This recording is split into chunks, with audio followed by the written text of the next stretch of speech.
తెలుగదేల ఎన్న దేశంబు తెలుగు. నేను తెలుగు వల్ల బొండ తెలుగొకండ ఎల్ల నృపులు గొలువ ఎరుగవే భాషాడి. దేశ భాషలందు తెలుగు లెస్స. అటువంటి తెలుగు భాషకు వారసులం మనం. సిద్ధార్థ ఉన్నత విద్యా సంస్థలో జరుగుతున్న ఆర్టిఫిషియల్ ఇంటెలిజెన్స్ హ్యాకథాన్ కార్యక్రమంలో దేశం నలుమూలలో నుంచి విచ్చేసిన మీ అందరినీ చూస్తుంటే గర్వంతో పాటు మనసు ఆనందంగా ఉప్పొంగుతోంది. మీరందిస్తున్న ఆవిష్కరణలు, ఆలోచనాపరమైన కొత్త మార్గాలు సమాజానికి వెలుగు చేకూర్చే దీపాలుగా మారాలని నా ఆశయం, ఆకాంక్ష. ఆంధ్రప్రదేశ్ ఐటీ శాఖ మంత్రి వర్యులు నా మనవడు నారా లోకేష్ ఆధ్వర్యంలో ఆంధ్రప్రదేశ్ ఇన్ఫర్మేషన్ టెక్నాలజీ రంగంలో అత్యున్నత స్థాయికి ఎదగాలని మనస్ఫూర్తిగా ఆశిస్తున్నాను. అర్హులైన అందరికీ సమాన అవకాశాలు కల్పించగలిగే దిశగా మన ప్రయాణం కొనసాగాలి. తెలుగువారు 2 రాష్ట్రాలుగా విడిపోయినప్పటికీ మన హృదయాలు కలిసే ఉండాలి. మన తెలుగు భాష, సంస్కృతి, మర్యాద ఈ 3 మన ఏకత్వానికి ప్రతీకలు.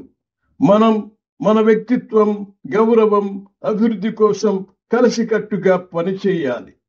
మనలో ఆరోగ్యకరమైన పోటీతత్వం ఉండాలి. 2 రాష్ట్రాలు పేదరిక నిర్మూలన కోసం పాటుపడాలి. చదువును అందరికీ అందుబాటులో ఉంచడంతో, సాంకేతికతను సాధారణ ప్రజలకు అందించడంతో, ఆధునిక సాంకేతికతను అందిపుచ్చుకోవడంతో ముందంజ వేయాలి. రైతుల స్థిరాభివృద్ధి కోసం, శ్రామికుల సంక్షేమం కోసం, మహిళా రక్షణ, మహిళాభ్యుదయం కోసం, యువతకు వెలుగులనిచ్చే ఉద్యోగాలు కల్పించడంలో 2 రాష్ట్రాలు కలిసి ముందుకెళ్ళాలి. ప్రతి కుటుంబం అభివృద్ధి పదంలో నిలవాలి. విద్యాలయాలు కేవలం విజ్ఞానం మాత్రమే కాకుండా గొప్ప వ్యక్తిత్వాన్ని నేర్పాలి. మంచి విషయాలు చెప్పి గుణవంతులను చేయాలి. అప్పుడే సమాజంలో నేరాలు కనుమరుగవుతాయి.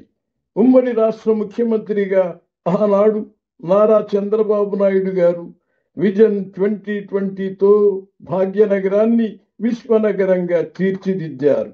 తిరిగి ఇప్పుడు విజన్ 2047తో ఆంధ్ర రాష్ట్రాన్ని ప్రపంచ స్థాయికి తీసుకెళ్లడానికి నారా చంద్రబాబు నాయుడు ప్రజలను ప్రేరేపిస్తున్నారు. ఆయన చూపించిన మార్గదర్శకత్వంతో మన రాష్ట్రం ప్రపంచ పటంలో ఒక విశిష్ట స్థానాన్ని సాధించగలదనే నమ్మకం మాకుంది. ఆంధ్ర రాజధాని అమరావతి కోసం రైతులు భూదానం చేశారని తెలిసింది. మీ త్యాగం వృధా కాదు. మీరు చేసిన పని చరిత్ర పుటల్లో నిలిచిపోతుంది. సాంకేతికత అనేది కేవలం విజ్ఞానం కాదు, జీవనాన్ని మార్చగల శక్తి. దీన్ని సద్వినియోగం చేస్తే రైతుల జీవితాల్లో కొత్త వెలుగులు, శ్రామికుల జీవితాల్లో అభివృద్ధిని చూపించగలదు. మీ తెలివితేటలతో రూపొందించే ఆవిష్కరణలు నేడు మన సమాజం ఎదుర్కొంటున్న సవాళ్లకు పరిష్కార మార్గాలు చూపాలి. ఈ హ్యాకథాన్ మీ ఆలోచన పరిధిని విస్తరించి కొత్త సాంకేతికతను సృజించడానికి మార్గం చూపే అవకాశంగా ఉపయోగపడుతుంది. మీ సాంకేతిక ఆవిష్కరణలు రైతు పొలాల పచ్చదనానికి, శ్రామికుల జీవితాల్లో ఆనందాన్ని నింపాలి. మీరు చూపే మార్గదర్శనం భవిష్యత్ భారతావనికి పునాది వేస్తుంది. సాంకేతికత అనేది సమాజానికి సేవ చేసే శక్తి. మీ ఆవిష్కరణల ద్వారా సమాజంలో ఆర్థిక, సామాజిక సమతుల్యత సాధ్యమవుతుంది.